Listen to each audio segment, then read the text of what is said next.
Hey guys, welcome back to the channel. So we're going off-roading on this 250 Dual. So there isn't going to be any commentary in this video, so just pure off-road sound. So sit down, crank your volume up and enjoy the ride.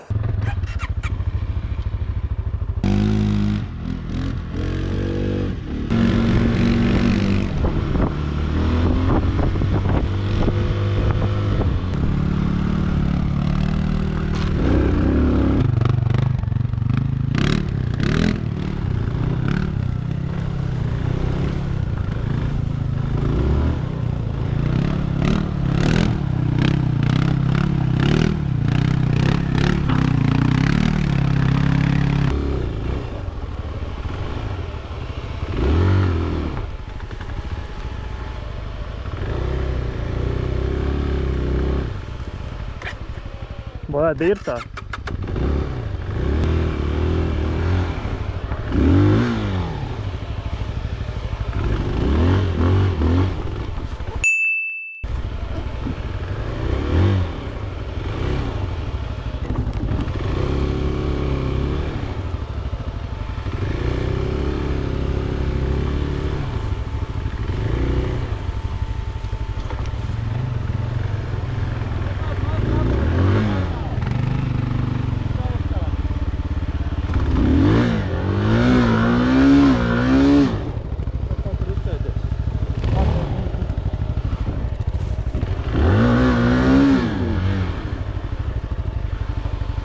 Oi!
Es tā arī domāju, jā, es tāpēc viņu bišķi paņēmu uz atpakaļ.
Видишь?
So me and my buddy just got back from riding. Look at this. Went for some good off-road. So the stock tires are complete crap, complete shit. So no traction, because these are some kind of jingling Chinese shit. So yeah, not a lot of traction with it. Anyways, I'm still testing what this bike's capable of right now. Like I said, with these tires I can't really do much. So off-roading is a hassle, so I'm waiting for some money to come in to buy those Michelin trackers. Then we can get some good traction in the forests and up the speed a bit. But yeah, for now it's like this, but still really happy with the bike. And yeah guys, if you want to see more videos with this beast here, just subscribe to the channel, give this video a like, and comment what you think about it so far. And yeah guys, there's gonna be a buy me a coffee link down below in the comments, so you can donate to me so I can get those tires faster, but that is completely optional. Anyways, I appreciate every donation, every view, every subscriber, every comment. Thank you guys, and I see you next time. Bye.